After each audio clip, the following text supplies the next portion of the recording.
Fort William college के अहम मुसन्निफीन का मुख्तसर तारुफ यहाँ पेश किया जा रहा है। इख्तिसार के ख्याल से बाद मुसन्निफीन को नजरअंदाज करना पड़ा। डॉक्टर जॉन गिलक्रिस्ट कॉलेज के हिंदुस्तानी शोबे के सरबराह भी थे और इसके अलावा एक अहम मुसन्निफ भी। इनका पूरा नाम जॉन बोर्थोप गिलक्रिस्ट था। एडिनबरा स्कॉटलैंड में 1759 ईस्वी में पैदा हुए। 9 जनवरी 1841 ईस्वी को पेरिस में वफात पाई। 1780 ईस्वी में किस्मत आजमाई के लिए बंबई पहुंचे। यहाँ ईस्ट इंडिया कंपनी के मुलाजमीन में इनका इंतखाब हो गया और वो कलकत्ता चले आए। हिंदुस्तानी जबान यानी उर्दू जबान सीखने का इन्हें ऐसा शौक हुआ कि मशरिकी लिबास अपना लिया और मशरिकी तहजीब इख्तियार कर ली। उर्दू जबान को पूरी तरह सीखने के ख्याल से इन्होंने दिल्ली और लखनऊ के सफर भी किए, क्योंकि यह शहर उर्दू जबान का गहवारा था। फैजाबाद और गाजीपुर में भी कयाम रहा। मिर्जा मोहम्मद रफी सौदा के कलाम के शैदाई थे। कहा करते थे, मैंने उर्दू जबान कलाम सौदा से ही सीखी। कंपनी की मुलाजमत से पहले ही वो उर्दू जबान की अहमियत से वाकिफ हो गए थे और इनके नजदीक अंग्रेज अफसरों का उर्दू जानना अंग्रेज कौम के हिंदुस्तान में कदम जमने के लिए जरूरी था। इनके मशवरे से ही फोर्ट विलियम कॉलेज का मंसूबा तैयार हुआ। दरसी किताबों की जरूरत का एहसास भी सबसे पहले इन्हीं को हो।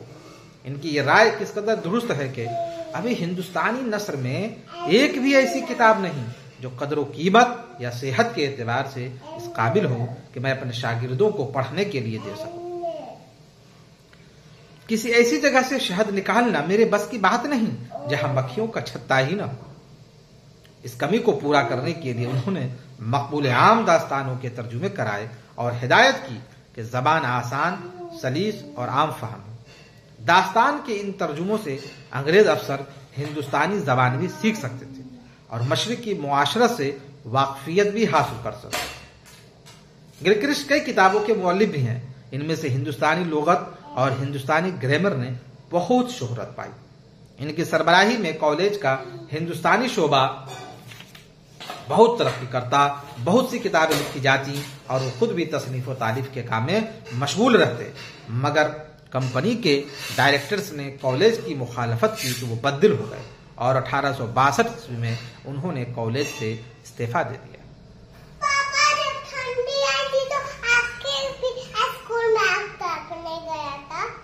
आप तापे थे? तब से आग? नहीं बेटा, नहीं, हम तो तुम तापे थे आग। बहुत अच्छा बेटा। ठंड लग रही थी। मीर अमन फोर्ट विलियम कॉलेज के सबसे मशहूर साहिब कलम है। इन्होंने बागो बहार के नाम से किस्से चहार दरवेश और गंज खूबी के नाम से अखलाक मोहसिनी का तर्जुमा किया। गंज खूबी को वो शोहरत नसीब न हो सकी जो बागो बहार के हिस्से में आई। किस्से चहार दरवेश का तर्जुमा मीर अमन से पहले 9 तर्ज मुरस्सा के नाम से मीर अता हुसैन तहसीन यानी मीर मोहम्मद हुसैन अता खां नाम तहसीन तखल्लुस कर चुके थे। Very good.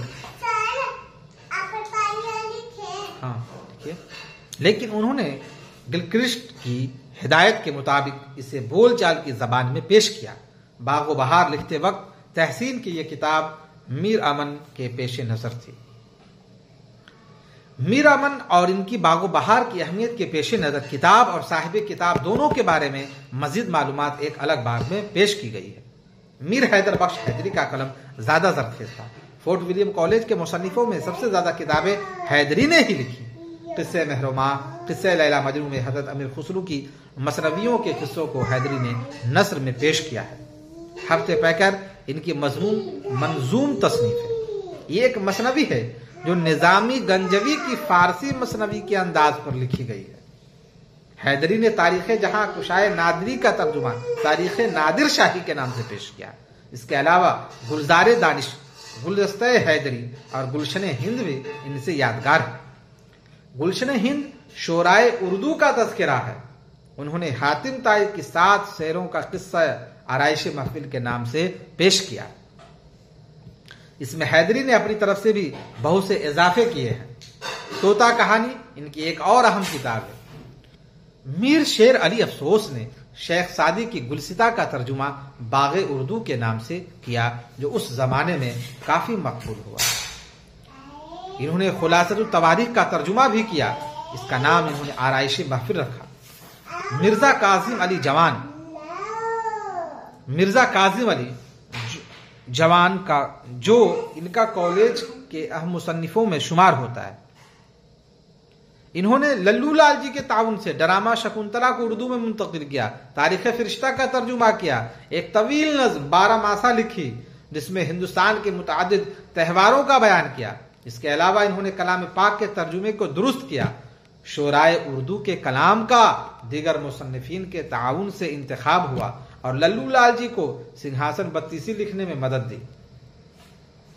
कॉलेज के दीगर मुसन्निफीन में मीर बहादुर अली हुसैनी का नाम भी बहुत अहम है। इन्होंने किस्सा बेनजीरो बदरे मुनीर को उर्दू नस्र में पेश किया। मीर हसन की मसनवी सहरुल बयान में यही किस्सा पेश किया गया है। इन्होंने अखलाक हिंदी, तारीख आसाम और रिसाला गिलक्रिश को उर्दू में पेश किया। मजहर अली वला ने माधुनल काम कुंदला, हफ्ते गुलशन, तारीख शेर शाही का उर्दू में तर्जुमा किया। Very good. करीमा को उर्दू में लिखा। तारीख हिंदी भी इनकी अहम किताब है।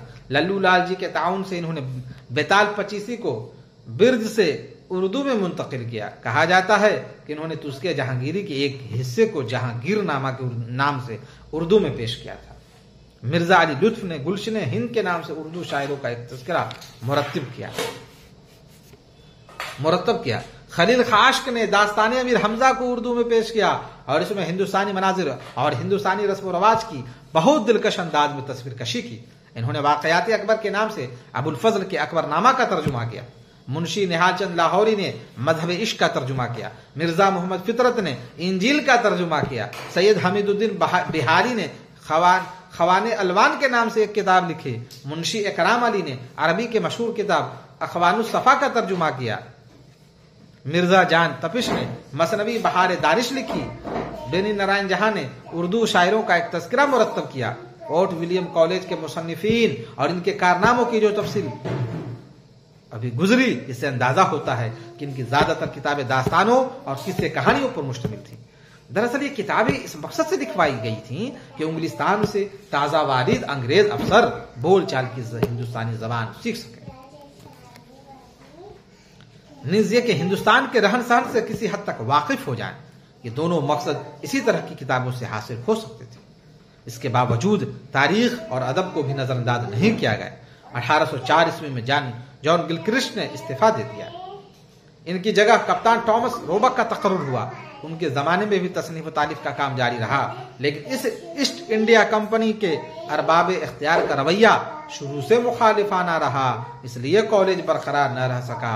अगर तसनीफ तालीफ का सिलसिला 20-30 साल और जारी रहता तो हमारी जबान का दामन बेश कीमत तसानीफ से भरा हुआ मिलता।